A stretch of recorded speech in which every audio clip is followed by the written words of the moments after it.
하나님 말씀 신약성경 313쪽 에베소서 4장 14절 말씀입니다.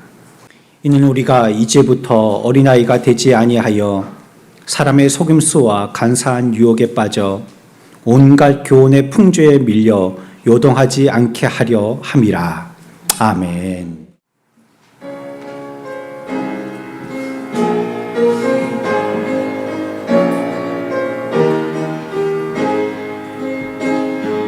소망 없는 세대, 사랑 잃은 세대, 자비 없고 돈이 없는 빛을 잃어버린 세대,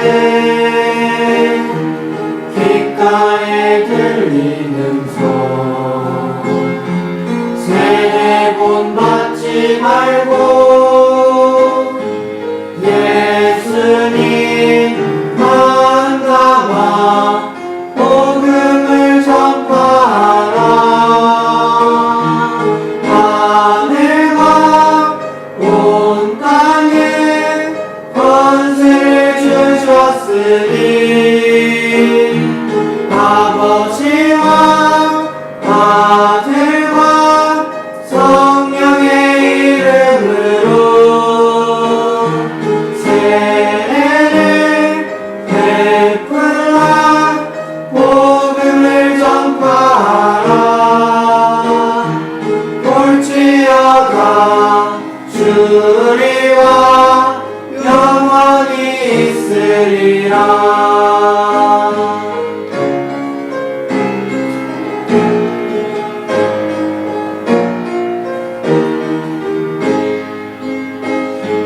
생명의 주음소, 온 세상 위한 은혜, 십자가 그 사랑, 모두를 위한 선택, 주님을 사랑하며 형제를 사랑하여 세상에 빛이 되어 주 영광 선포하라. 하늘과 온 땅에 권세를 주셨으니 아버지와 아들과 성령의 이름으로 세례를 베풀라. 복음을 전파하라. 볼지어다 주리와 영원히 있으리라. 하늘과 온 땅에 권세를 주셨으니 아버지와 아들과 성령의 이름으로 세례를 베풀라. 복음을 전파하라. 볼지어다 주리와 영원히 있으리라. 볼지어다 주리와 영원히 있으리라.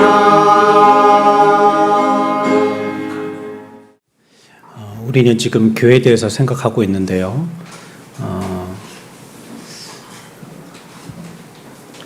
교회는 이 세상에 설립되면서부터 주님이 오실 그때까지 지속될 것이고, 또 그 교회의 본질이란 것은 영원히 갈 것이기 때문에 우리가 이 교회를 정확하게 알고 또 단단히 붙드는 것은 매우 중요하지만, 우리의 삶은 참 모순되게도 이 교회에 대해서 중요성만큼 우리들은 잘 알지 못합니다. 그냥 교회라면 우리가 함께 예배드리는 어떤 공간의 개념과 또 익히 들었던 교회는 사람이라는 것을 기억하기는 하지만 그 사람이 교회가 되어서 과연 어떤 역할을 해야 되고 또 하나님은 무엇을 목적으로 우리들을 교회로 세우셨는가에 대하여서는 그렇게 깊이 알고 싶어들 하지 않습니다. 그래서 그냥 다니는 것이 교회고 그냥 와서 늘 하던 일상대로 예배하는 것이 교회 정도로 알고 만족하기가 쉽습니다. 이러다 보니까 교회는 점점 세워져 가야 된다고 우리가 지난주에도 배웠지 않습니까? 지어져 가고 세워져 가야 됨에도 불구하고 한 번 지어졌던 것들이 시간 지나면 오래된 시골에 허물어져 가는 집과 같이 점점 쇠퇴하고 열악해지는 이런 모습들을 볼 수 있게 되는 것입니다. 우리는 오늘 특별히 그 교회에 대해서 생각할 때에 교회의 위협이 되어질 만한 것들을 생각할 겁니다. 교회를 공격하는 것들, 그래서 교회가 방어해야 할 것, 또 조심해야 될 것, 적극적으로 얘기하면 나가서 싸워야 할 것, 이것이 무엇인가에 대해서 생각해 볼 것입니다. 우리는 영적인 어린 아이의 모습을 가지고 신앙생활을 하고 있는 것이고 또 우리가 영적인 어린 아이에서부터 시작되어야 된다는 것을 잊지 말아야 할 것입니다. 그렇기 때문에 영적인 어린 아이의 모습에는 더욱더 많은 위험의 요소들이 산재해 있는 것이죠. 특별히 이 교회의 영적인 어린아이가 되어진 우리들이 여러 가지 위험들 가운데에 그 위험들이 무엇인지를 자세하게 알고 또 여기에 대해서 대처할 줄 아는 이런 지혜가 있어야겠습니다. 성경은 이런 위험에 대해서 끊임없이 경고하고 있거든요. 우리 성경을 한번 확인해 보죠. 마태복음 7장입니다. 15절 같이 읽습니다. 시작.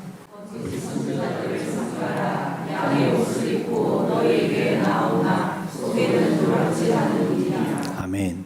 그들이 올 때요 옷을 입고 온다는 거예요. 뭔가 가린다는 뜻이죠. 자기를 포장하고 사람들에게 위선적으로 대하면서 그러나 사람들에게 보이기에는 매혹적인 그들에게 매력적인 모습이 나타나도록 무슨 옷을 입고 왔어요? 양의 옷을 입고 왔어요. 그런데 본질 그 양의 옷을 입고 있는 그 본질은 뭐라는 거예요? 일이라고 얘기하고 있습니다. 일인데 양의 옷을 입고 있다라고 얘기하고 있죠. 그러니까 그들은 지금 뭘 예표하고 있죠? 누구들을 삼가라고요? 거짓 선지자들. 그러니까 우리에게 위협이 되어지는 것은 양의 옷을 입고 일이나 양의 옷을 입고 있는 거짓 선지자들이다. 조심해야 된다. 그들 상종해서는 안 된다. 이렇게 얘기하죠. 마태복음 24장입니다. 23절 같이 읽습니다. 시작.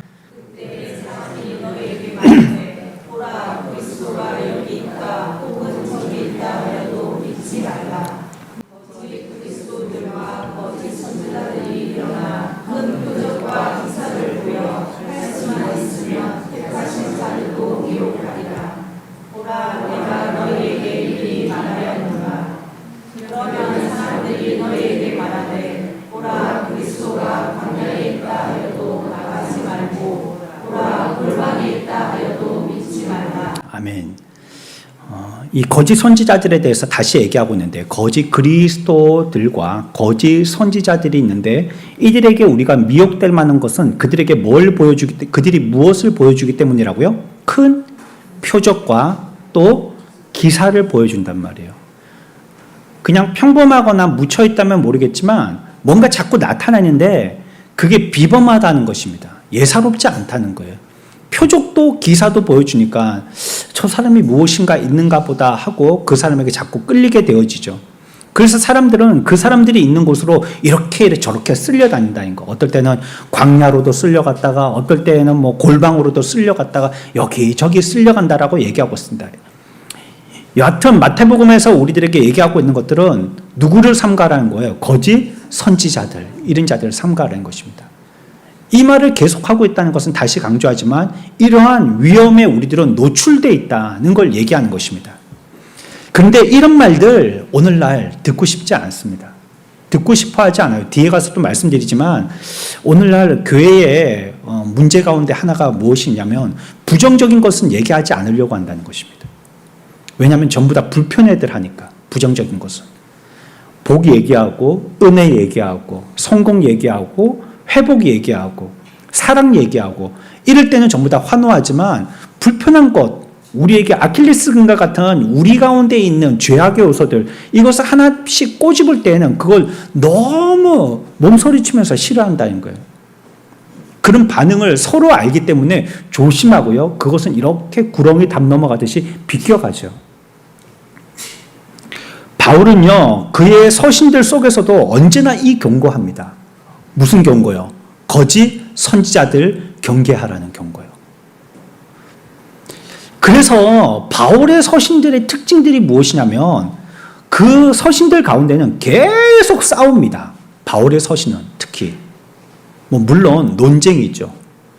논리로 싸우는 것이죠. 논쟁하고 또 토론하고 또 어떤 이론을 제시하고 그러면서 경고하고 이게 바울의 서신들의 특징이에요. 왜냐하면 거기에 대한 거짓 교훈들이 끊임없이 공격들을 하기 때문에. 고린도후서 11장에서는요. 거짓 교사들이 그렇게 행동하는 것이 마귀가 자기를 광명한 천사로 변신하는 모습으로 드러내는 것이기 때문에 전혀 놀라운 것이 아니다. 이렇게 얘기합니다. 당연한 거다. 그거는 마귀가 그렇게 하는 거다라고 얘기하고 있고 빌립보서에서는 아주 직설적인 단어를 쓰면 개들을 삼가라. 개. 이 시대의 개 똑같은 그 강아지 얘기하는 겁니다. 개들을 삼가라. 행악자들을 삼가고 손할례당을 삼가라. 이렇게 표현하고 있습니다. 골로새서에서는요. 사람의 유전을 쫓는 것과 거짓 지식에 허한 말과 또 변론을 피하라. 이렇게 얘기합니다. 쓸데없는 소리들을 하고 듣고 하지 말라는 거예요. 여러분들 우리가 요한계시록에 대해서 주의하고 또 두려운 마음으로 그 말씀을 들고 있지만 요한계시록에 나오는 7교회 있죠. 이 7교회 보낸 편지들이 내용이 뭡니까? 주로 이 내용들입니다.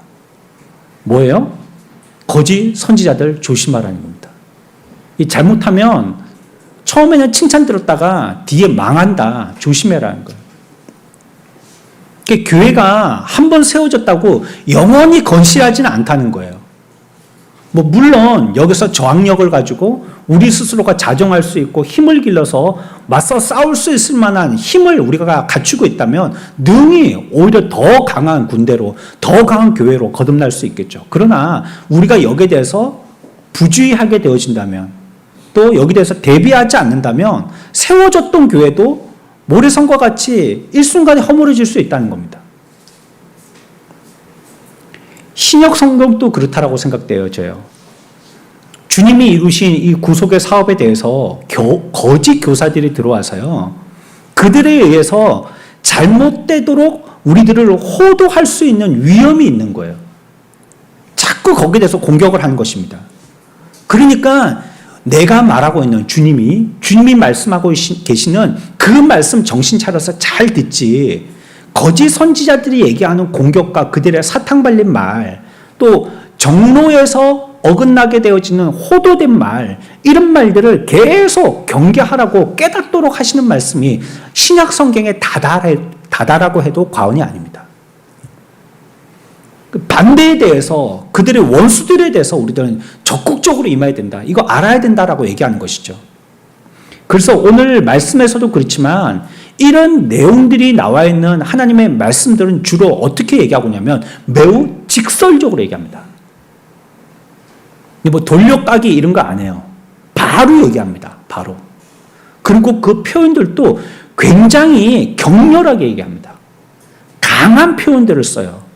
앞에서 말씀드렸죠. 이 거짓 교사들에 대해서 표현할 때 그들에 대해서 얘기하기를 행악자들이다.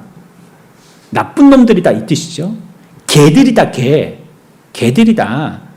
그들은 아주 뭐든지 사람들의 생각을 이렇게 저렇게 꾸며서 만든 자들이다. 이런 식으로 표현하지 하나도 미화해서 얘기하지 않습니다. 주님은 거짓 선지자들에 대해서 양의 옷을 입고 매력적인 모습으로 나타난다라고 말씀하세요. 그래서 마태복음 23장에서도 예수님께서 이 거짓 선지자들에 대해서 표현할 때 무슨 단어를 쓰시냐면요. 회칠한 무덤이다. 이렇게 얘기해요. 우리나라 장례 풍습 가운데서도 회칠을 하거든요.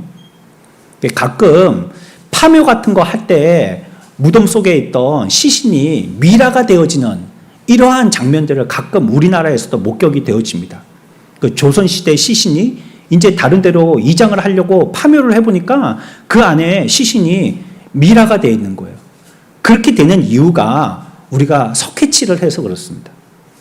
밑에다가 석회를 깔고 벽으로도 석회벽을 만들고 위에 뚜껑을 덮고도 위에다가 또 그 석회를 가루를 뿌리거든요. 그러니까 사방이 전부 다 석회로 진공 상태가 되는 거예요. 그러니까 그 안에 있는 시신이 완전히 썩어서 이렇게 무너져 내려앉질 않고 그대로 진공 상태로 유지가 되는 거예요. 머리카락 하나도 상하지 않고 피부 조직도 그대로 남게 되는 거죠. 이 깨끗한 걸 유지하려고 그렇게 만들잖아요. 중동의 팔레스틴의 그 장례 풍습도 비슷해요.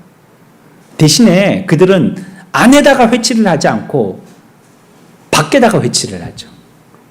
겉에 보기 좋게 말이죠. 그러나 그 실상은 뭡니까? 그 무덤 안에는 뭐가 있어요? 썩은 시신이 있죠. 결국은 썩은 시신이 있는 것입니다. 겉의 모습은 그럴싸하지만 속은 비어있고 전부 다 뼈다귀뿐이다. 주님이 말씀하실 때 거짓 선지자들은 그와 같다. 특별히 그 시대에 바리새인들을 공격할 때 그렇게 말씀하셨죠. 회칠한 무덤이다. 바울도 사도행전 20장에서는요. 거짓 선생들을 얘기할 때 뭐라고 불렀냐면 흉악한 일이다 이렇게 불렀어요. 빌립보서에서는요. 십자가의 원수다 이렇게까지 부르기도 했습니다. 그래서 우리가 오늘 14절을 읽었는데요. 조금 올라가 보면 11절에요. 11절 우리 볼까요? 화면에는 나오지 않습니다. 11절 보세요. 우리 같이 한번 읽어볼까요? 시작. 그가 어떤 사람은 사도로, 어떤 사람은 선지자로, 어떤 사람은 복음 전하는 자로, 어떤 사람은 목사와 교사로 삼으셨으니. 아멘. 이 사람들을 세운 이유가 교회를 세우고 온전하게 하기 위한 이유인데요. 교회를 세우고 온전하게 하려면 당연히 이와 같은 거짓 선지자들을 방어해야 하는 것입니다. 그렇지 않으면 온전히 세워지지도 교회가 세워지지도 않으니까. 그래서 11절에 이런 사람들이 필요한 것에 대한 적극적인 의미는요. 거짓 선지자들을 막아내기 위해서입니다. 그래서 이 사람들이 필요한 거예요. 누가 필요하다고요? 사도도, 또 선지자도, 또 복음 전하는 자도, 또 목사도, 교사도 필요하다는 겁니다. 이 자들이 없으면 거짓 선지자들이 침노할 테니까 막 공격해 들어올 테니까 가만히 있지 않거든요. 이들은 작정을 한 자들이거든요. 우연찮게 자동적으로 발생한 자들이 아니고요. 그와 같은 목적을 두고 아주 그냥 기를 쓰고 공격을 하고 있는 자들이란 말이에요. 그래서 현대인들은요. 이와 같은 여러 사교라든지 거짓 가르침에 둘러싸여 있습니다. 먼저 우리가 생각해 보아야 할 용어가 있는데 오늘 본문에 나오는 온갖 교훈의 풍조라는 단어입니다. 온갖 교훈의 풍조. 온갖이라는 말이 써졌으니까요. 다양하다는 말이겠죠. 온갖 교훈의 풍조. 다양한 이 말입니다. 그러니까 거짓 교훈들이요. 다양하게 들어온다는 말이고요. 다양하게 들어온다는 것은 어떤 면에서는요. 갑자기 동서남북에서 밀어닥칠 수 있다는 뜻입니다. 우리는 지금 이러한 어떤 거짓 선지자들로부터 공격에서 방어되고 있다라고 어떤 안녕에 추구하는 마음들을 갖고 있는데 이런 공격들이 동시에 밀어닥친다는 거예요. 한꺼번에 밀어닥친다는 거예요. 우리의 인생을 살다 보면요. 어려움의 고비를 넘을 때도 보면 아유, 한 곱이 넘으면 다음에 좀 한 1년 지나고 다음 곱이가 오고, 또 한 곱이 넘으면 또 한 1년 지나고 다음 곱이가 오고, 그러면 한 1년이라도 텀이 있어서 숨을 돌릴 텐데, 인생을 살다 보면 그렇지 않단 말이에요. 정말 설상가상이라는 말처럼 하나에 몰아치고, 그 위에 또 몰아치고, 그 위에 또 덮여서 몰아치고, 계속 막 연타를 3번, 4번, 안 좋은 일들, 감당하기 힘든 일들, 극복하기 어려운 것들, 한 번도 체험해보지 못한 그런 고난들이 계속 몰아닥친다면 정신이 없도록 말이죠. 온갖 풍조란 뜻이 그런 겁니다. 온갖 교훈이라는 것. 사방에서 우리가 예상하지도 못했는데 여기저기에서 한꺼번에 몰아닥친다는 거죠. 그리고 속임수라고 얘기하고 있지 않습니까? 이 속임수라는 것은 신앙의 정통에서와 신앙의 경건에서 벗어나게 하는 거짓된 것들을 얘기합니다. 우리가 믿음의 삶을 살 때 경건과 진리의 말씀의 정통에서 엇나가게 하는 거짓 것들, 이런 것들은 전부 다 속임수입니다.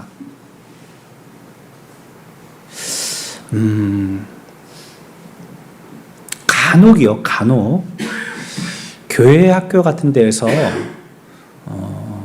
어디 저기 외부 단체를 이렇게 모시고 와서 이제 마술 같은 걸 보여줄 때가 있어요. 근데 그 단어 자체가요, 마술이잖아요, 마술. 마술. 그게 사람을 속이는다는 말이거든요. 그게 그 마자도 그게 그 마자란 말이에요. 그게. 그렇기 때문에 교회에서 뭐 물론 어린아이들 재밌고 즐겁게 하기 위해서 뭔가를 보여주는 건 좋은데, 그런데 꼭 마술을 해야 될까 싶은 생각이 들 때가 있어요. 오히려 뭐 인형극을 하든지 아니면 뭐 워십을 하든지 아니면 뭐 특별한 것을 우리들에게 보여주어서 그것에 대해서 관심을 가지고 함께 얘기해보게 한다든지 그러면 좋을 텐데, 마술을 보여주는 것을 조금 더 우리가 조심하고 경계해야 될 것이 아닌가, 그렇게 생각해 봐요. 이런 어떤 우리의 경건에서 조금 벗어나게 하는 것들이 있죠. 그리고 우리가 믿고 있는 진리의 전통에서 엇나가게 하는 것들이 있죠. 이런 것들은 전부 다 뭐라고요? 속임수입니다. 속임수. 속고 있는 겁니다. 혹시 그것으로서 우리가 즐겁고 기뻐할 수는 있는데 속고 있는 거예요. 속으면서도 기분 좋거든요. 얼마든지 우리가 즐거우면서 속을 수 있는 것이죠. 그러나 모든 거짓의 목적은요, 이 거짓된 것들, 이런 것들은요, 결국은 우리를 잘못된 대로 빠뜨리게 하는 것입니다. 이 단어는, 속임수라는 이 단어요. 이 단어는 성경에 번역되기는 우리가 한글로 속임수라는 다른 성경에서도 쓸 수 있지만, 원어에서는요, 다른 데에서 쓰이지 않은 단어입니다. 여기에서만 쓰이는 단어예요. 이 단어의 원어적인 뜻은 뭐냐면 주사위 놀이를 얘기합니다. 우리 주사위 놀이 있잖아요. 옛날에 뭐 뱀 그림 그려져 갖고 주사위 판 가지고 이렇게 올라갔다가 내려갔다가 뭐 이런 거 있잖아요. 윷놀이처럼. 그런 주사위 놀이를 하는데, 여기서 얘기하는 것은 조금 더 속임수가 있는 주사위 놀이를 얘기하는 것입니다. 주의 깊게 관찰하지 않으면 주사위를 다루는 사람이 다른 사람들을 속이게 하는 그런 주사위 놀이를 얘기하는 거거든요. 그러니까 조종해서 자기가 원하는 대로 그 숫자를 바꾸게 하는 주사위 놀이입니다. 그러니까 일종의 야바위꾼 얘기하는 겁니다. 그 야바위란 말이 이게 속어인 줄 알았는데 사전에 나와 있는 단어더라고요. 그러니까 사람들 눈속임하는 거 있죠. 예전에 뭐 기차역 앞에 같은 데에서 뭐 놓고 뭐 먹기 하면서 막 이렇게 막 그릇 휘둘러 가면서 막 하는 거 있죠. 그런 거예요. 그 속임수군요. 속임수. 그 주사위 놀이라는 원어적인 의미가 그런 뜻이 있는 거예요. 그 손놀림을 자기 마음대로 해서 자기가 원하는 결과를 나타내도록 하는 것. 그걸 속임수라고 이렇게 표현하고 있는 것입니다. 속임수다. 재빠르고 교묘해서요, 주의를 기울이지 않으면 우리를 속이고요, 우리를 오도합니다. 오도한다는 말은 무슨 말이에요? 그릇되게 이끈다는 말이거든요. 잘못되게 이끈다는 거예요. 자꾸 거짓에 빠지게 한다는 것이죠. 그들은 그런 정도로 그치지 않고요, 쓰는 방법도요, 매우 간사한 유혹이다라고 얘기하고 있어요. 이게 그들이 쓰는 방법이에요. 어떻게 하느냐? 간사하게 한다는 말이에요. 강교하고 교활하게 한다는 말입니다. 6장 11절은요. 우리 여기도 한번 찾아볼까요? 에베소 6장 11절입니다. 여기도 비슷한 단어가 하나, 속임수라는 이 말과 비슷한 단어가 하나 쓰이고 있는데 찾아봅니다. 11절입니다. 같이 읽습니다. 시작.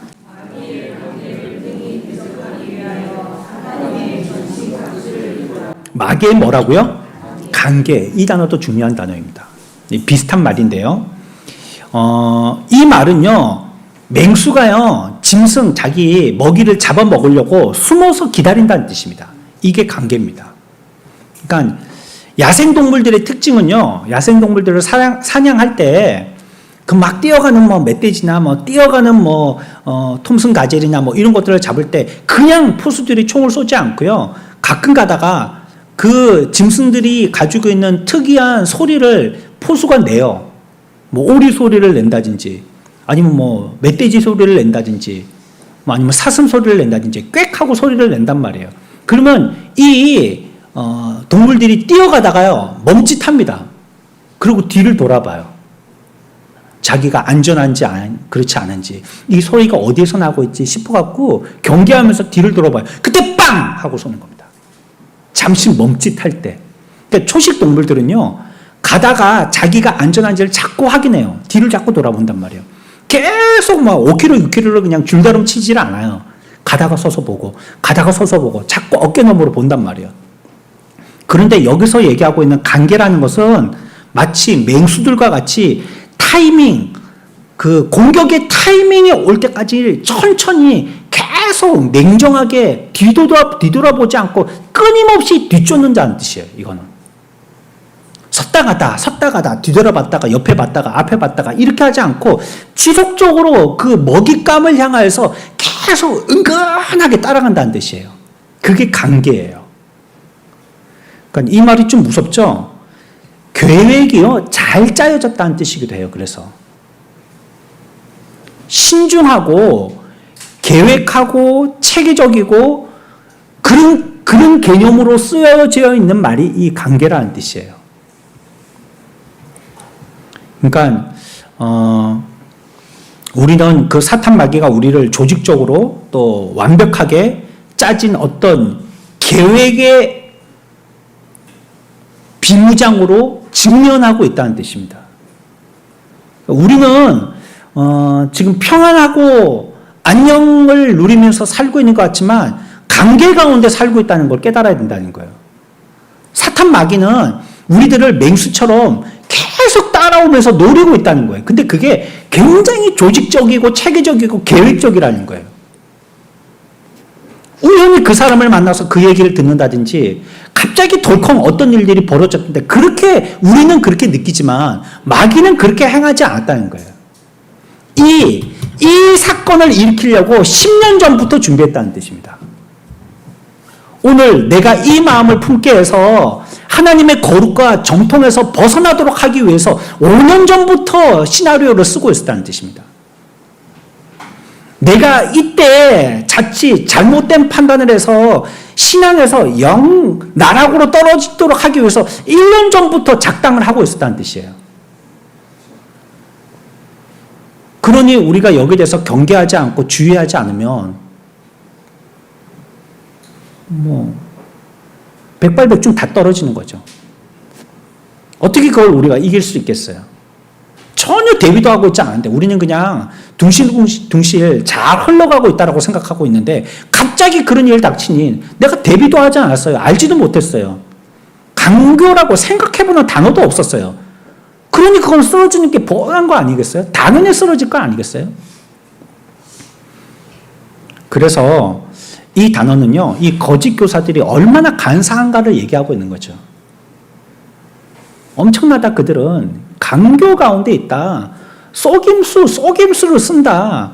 그러면서 또 한 가지 이 단어가 가지고 있는 특징은 그만큼 우리들은 노출되어 있고 연약되어 있다는 표시입니다. 관계라는 말이. 여기서 우리는 반드시 질문하고 넘어가야 되거든요. 스스로에게. 우리는 현재 이러한 사실이 우리의 위치라는 것을 알고 있느냐는 것입니다. 저와 여러분들은 이 강교의 한가운데 악한 거짓 선지자들의 속임수 한가운데 우리가 있는지 아냐는 말이에요. 교회가 처해 있는 당면되어진 현실이 그런 현실이라는 걸 아냐는 말이에요. 지난주처럼 밥해 먹고 우리 잘 살고 있고, 예배, 지난주처럼 오늘 또 예배 드리는 거고, 지난주처럼 그 사람들 만나서 별로 그렇게 그 사람들하고 부딪힐 일도 없고, 그냥 커피 마시고 얘기하고 잘 지내고 있고. 근데 우리는 잘하고 있다고 생각하고 있잖아요, 지금. 잘 되고 있다고 생각하고 있잖아요. 근데 그렇게 수년과 수십 년 전부터 사탄마귀가 우리를 넘어뜨리려고 공격하고 계획하고 짜져 있는 지금 시나리오를 써내려가고 이거 우리가 알고 있냐는 말이에요. 우리를 그러고 있는데 지금 계속 표적 삼고 맹수처럼 뒤에서 계속 그 기회를 노리면서 우리를 붙잡고 있는데 그걸 우리가 아냐는 말이에요. 이 세상의 흥에 취해서 교회에 당면되어진 현실을 우리가 바르게 파악하고 있느냐는 거죠. 이건 절대 우연히 발생하지 않습니다.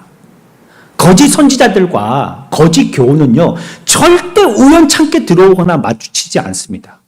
분명히 사탄 마귀의 전략과 전술이 있는 것입니다. 특별히 이 오류든지 사교든지 거짓 교훈들은요, 어떤 사람이 치명적이라고요? 처음에 말씀드렸죠? 어린 신앙에 있는 사람들. 이런 사람들이 치명적입니다. 우리가 그러잖아요.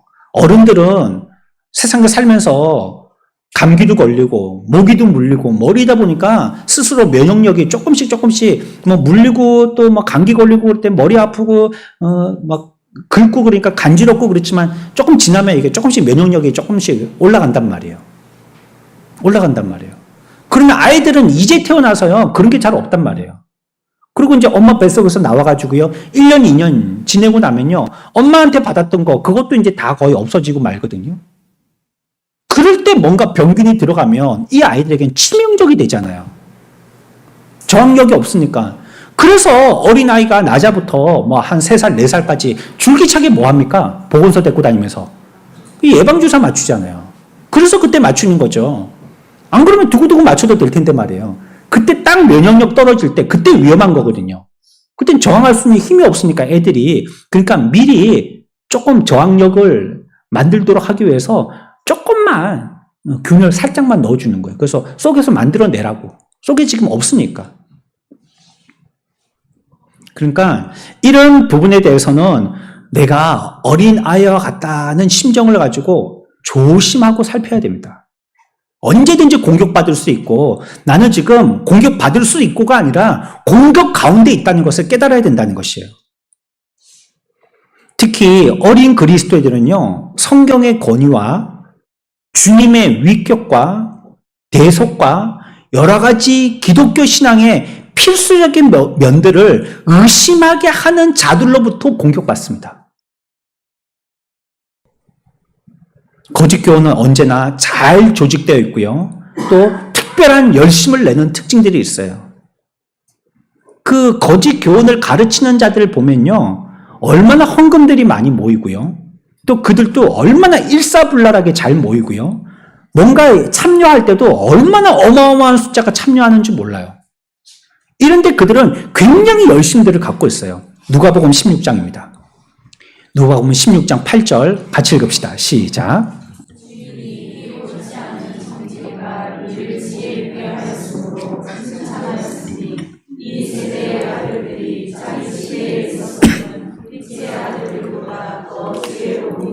아멘. 누가 머리가 더 좋다고요? 빛의 아들들 보다라고 그랬으니까 누가 더 머리가 좋다는 거예요? 그렇지 못한 이 세대의 악한 자들이 더 머리가 좋다는 거예요. 그러니까 우리는 그들보다 못하다는 말입니다. 기분 나쁘죠? 그러나 인정해야 돼요. 성경은 그렇게 얘기하고 있거든요. 빛의 아들들보다 더 지혜롭다는 그들이. 더 지혜로워요. 그래 하는 거 보면 아이디어가 기가 막혀요. 우리들은 전도한다라고 여전히 종이로 된 전도지 들고 예수 믿으세요 하면서 그냥 주고 그냥 손꼽 몇 마디 이렇게 읽어주고 전도했다고 지나갈 때 이단들은 어떻게 해요?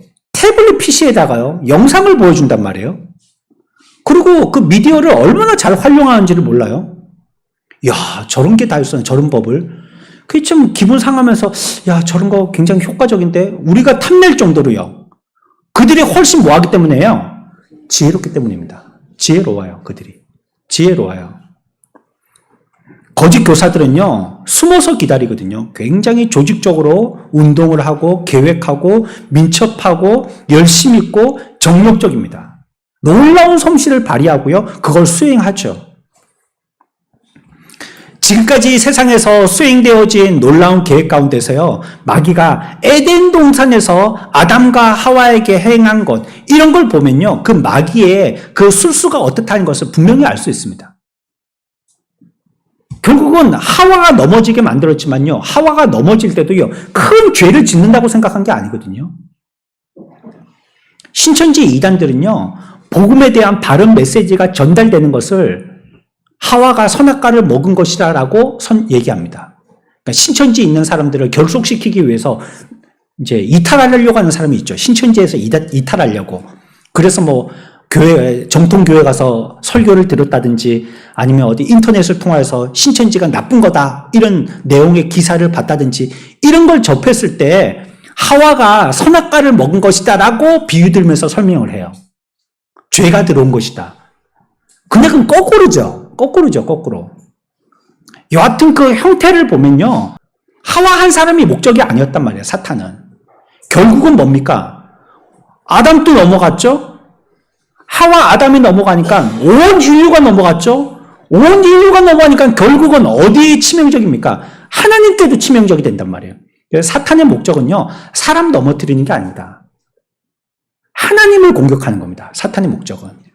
나를 계단 삼아서 하나님을 공격하려고 하는 것입니다. 그의 계획은 완벽했고 설계도 완전했습니다. 마귀는 어떤 방법으로 접근해야 되는지 너무나도 잘 알고 있어요. 우리의 약점이 무엇이고 어떻게 하면 우리가 기겁을 하고 도망치고 겁을 내고 운신하지 못하는지 너무나도 잘 알고 있다는 말이에요. 사람들이 거짓을 받아들이는 이유가 뭡니까? 그것들이 너무 매력적으로 보이기 때문이거든요. 매우 단순하고 직접적인 것처럼 보여집니다. 간단하게 믿고 모든 것을 소유할 수 있다라고 말하고요. 또한 우리가 하나님께 나아가는데도 지름길이 있다라고 제시합니다.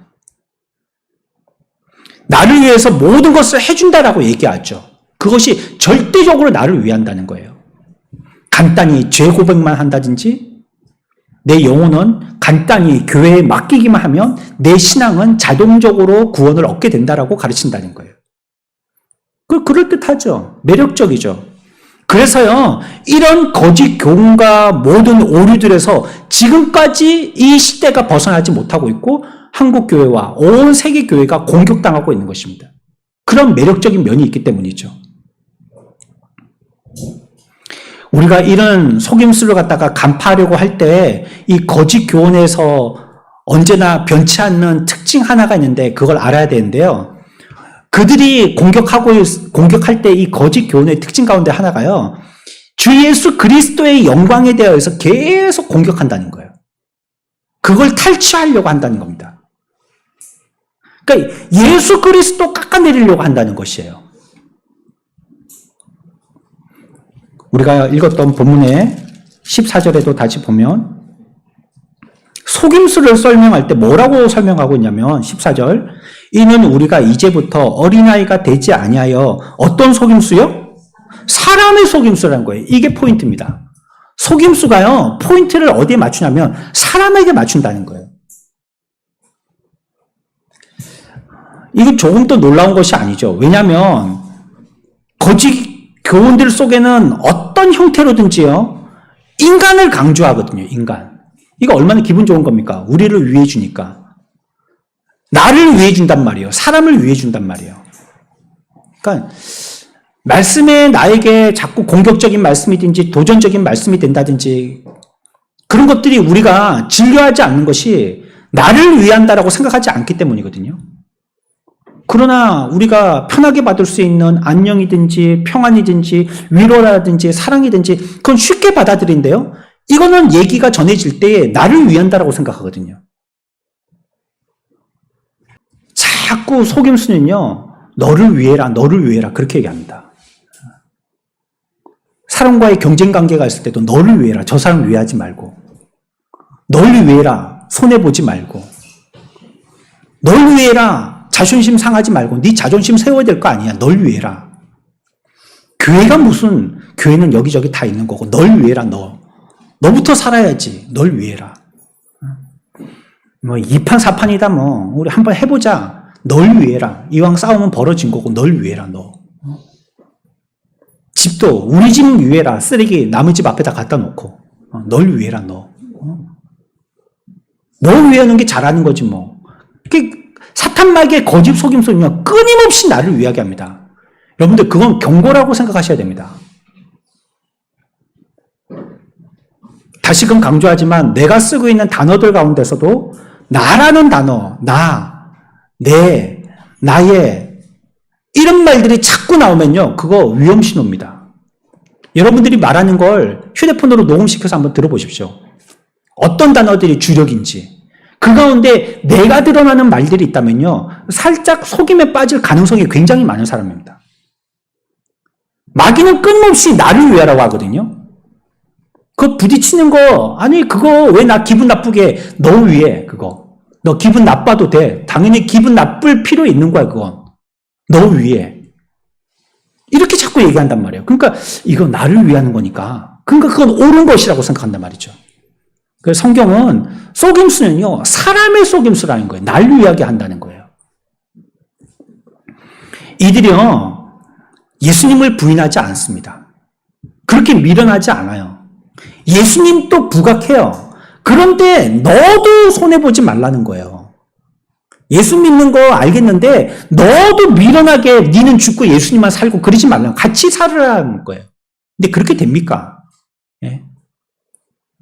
주님이 살든지 내가 살든지 그렇게 되는 것이지 주님 살고 나도 살고 같이 되는 건 없거든요. 근데 마귀는 계속 그러라는 거예요. 일단 나라는 문제에서 해결받지 아니하고 그 문이 열려지지 않으면요. 주님께는 못 나갑니다. 주께는 못 나가요. 그 문이 닫혀 있는데 그 통과가 안 되는 거예요. 계속 뭐 합니까? 주님을 깎아내립니다. 우리가 예전에는 신앙생활 할 때는요. 내 신앙 가운데 적신호가 들어올 때는 아, 내가 회개해야 되겠구나 이렇게 생각했습니다. 근데 오늘날은 어떻습니까? 우리 지식들이 너무 높은 지식들을 갖고 있어서요. 이제는 나에 대해서 되돌아보지 않고요. 교회가 잘못됐다고 얘기합니다. 교회가 잘못됐기 때문에 교회가 고쳐야 되지 않느냐. 스스로 자기를 변호해요. 근데 그게 그의 개인적인 건강한 신앙을 이루고 있느냐면 그렇지 못합니다. 그러면서 개인도 교회도 같이 약해지는 거예요. 널 위해라 널. 네가 위해지는 게 먼저지. 이렇게 자꾸 속인단 말이에요. 마귀는. 절대 날 위하는 게 날 정말로 위하는 게 아닙니다. 예수 그리스도의 완전한 구원을 부인하고 구원자도 이 많이 거짓도 많이 이단들은요 끊임없이 우리들에게 거짓을 얘기하는 겁니다. 예수님 얘기해요. 신천지 가면 예수님 얘기 안 하는 게 아니에요. 얘기해요. 그러나 거짓말을 더 많이 한단 말이에요. 84년 3월부터 신천지가 시작됐는데요. 시작될 때 개천 멤버 10명이었습니다. 신천지가. 그래서 한 몇 년 지나니까 1000명이 됐는데요. 그때 뭘로 히트를 얻었냐면 계시록 풀이. 다른 교회에서는 계시록을 잘 안 건드리거든요. 왜냐하면 너무 깊기 때문에 목사님들이 잘못 설교했다가 이게 잘못하면 안 되잖아요. 설교의 말씀을. 내 생각대로 막 하는 게 아니잖아요. 그러니까 조심스럽단 말이에요. 이걸. 그런데 신천지에 가니까 요한계시록 강의라고 하면서 막 얘기해 주는데 막 설명이 막 귀에 쏙쏙 들어오게 하거든요. 그래갖고 부응한 겁니다. 그래가지고 또 히트를 보고 신나가지고 시작한 게 무료 신학 공부입니다. 그래서 예전에는 무료 신학 공부 뭐 이래가지고 전봇대 잔뜩 붙여놓았던 때가 있습니다. 한때. 2000년대에. 그래서 사람들이 거기다 몰려갔죠. 그러고는 이제 정통교회들이 경계심을 가지고 저게 이단이라는 걸 알게 되면서 이제는 무료 신학원 이런 말을 떼버렸죠. 그리고는 어디 센터 같은 데다가 간판도 이름도 걸지 않고 자기들끼리 교육을 하죠. 그러면서 지금 신천지는요, 계속 숫자적으로는 부흥되고 있습니다. 한 6년 전만 해더라도요, 17만 명 그랬습니다. 지금 한 25만 명쯤 넘을 겁니다. 엄청 많아졌죠. 속이는 거예요. 계속 뭐든지 자꾸 속이는 거예요. 그리고 그들의 쓰는 수법들이 우리는 정통이기 때문에 올바른 가치의 한 가지의 방법뿐이 취하지를 못하잖아요. 근데 얘네들은 요것도 했다가 저것도 했다가 자기들은 뭐 부딪힐 것이 없으니까요. 요 방법도 썼다가 저 방법도 썼다가 그게 결국은 정통교회 가갖고요. 사람들을 빼나가는 방법까지 쓴 겁니다. 이건 첫 번째 2000년대 중반쯤에요. 전라도 광주에 있는 어떤 베드로 지파에서요. 이를 통해 가지고 그 신천지가 히트를 쳤거든요. 그래가지고 그 신천지의 전도사를 불러들인 겁니다. 중앙에서 요한 지파에서. 그리고 어떤 방법으로 썼느냐. 그러니까 이런 방법을 썼습니다. 그랬더니 그냥 뭐 일확천금을 얻은 것처럼 막 그 도시가 뒤집어져 갖고 이와 같이 전도가 잘 되었습니다. 그러면 이거 우리의 방법을 쓰자. 이래가지고 이제 각 교회들에게 이와 같이 막 들어가고 숨어가지고 살살살살 빼내오는 이런 방법을 쓰기 시작한 거예요. 전부 속이는 겁니다. 전부 다. 예. 사도 요한은요. 그래서 모든 영들을 다 믿지 말라고 얘기했어요. 요한 1서 4장입니다. 같이 읽어볼까요? 시작.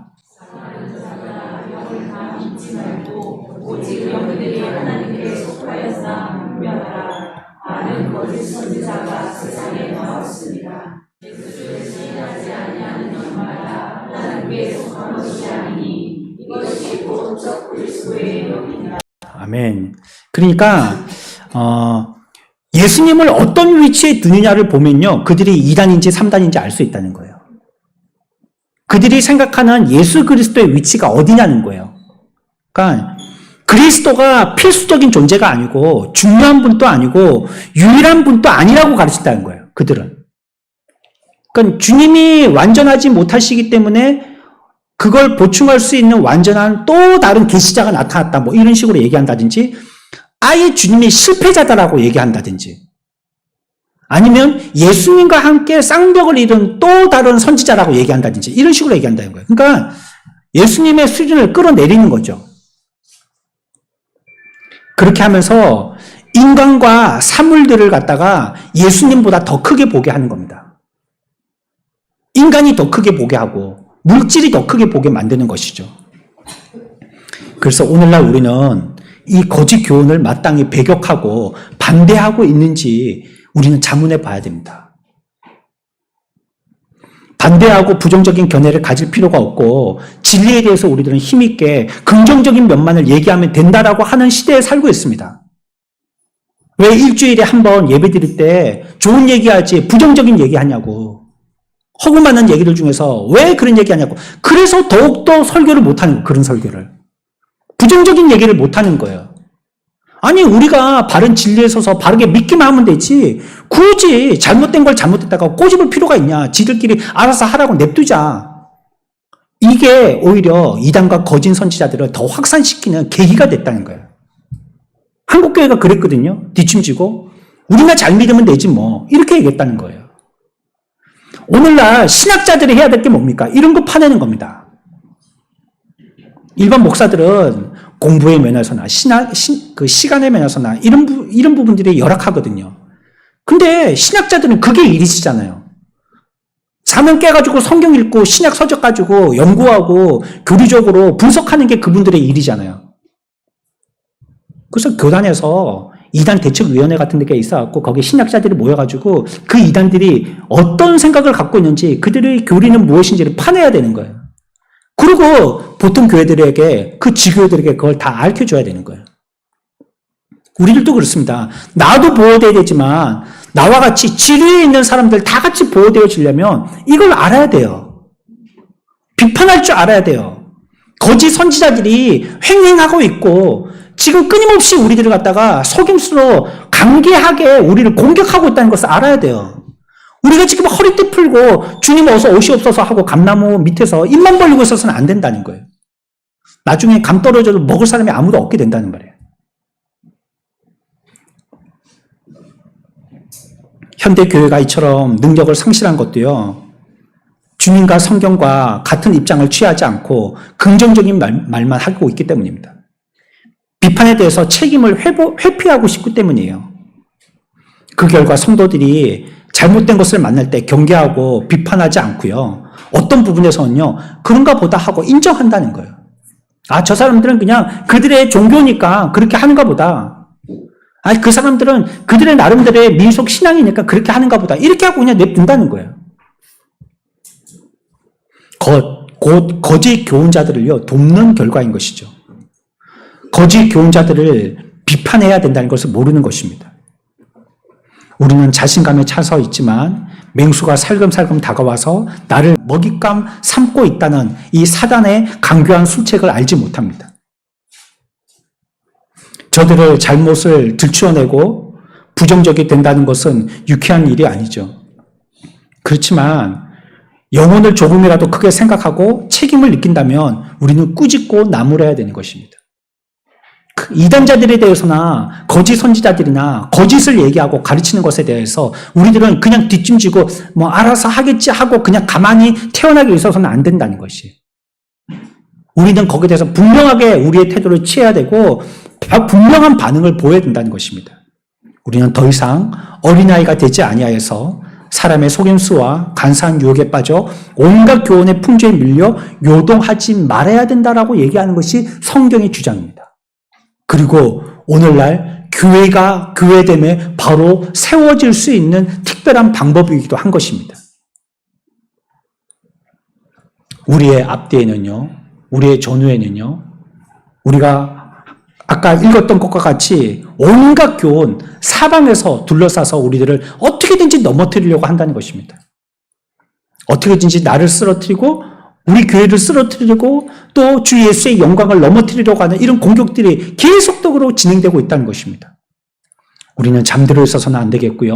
깨어 있어서 바르게 가르쳐야 할 책임과 함께 바른 것을 보수하고 지켜내야 할 책임도 있는 자들인 줄 알고 이와 같이 교회된 우리가 건강하게 교회된 자로서 바로 서서 이 모든 거짓된 교훈에 비판하고 또 그것의 가짜를 드러내서 온전한 신앙으로 구원을 이루어 나갈 수 있는 참된 교회의 삶을 사는 저와 여러분들의 삶이 되어야 하겠습니다.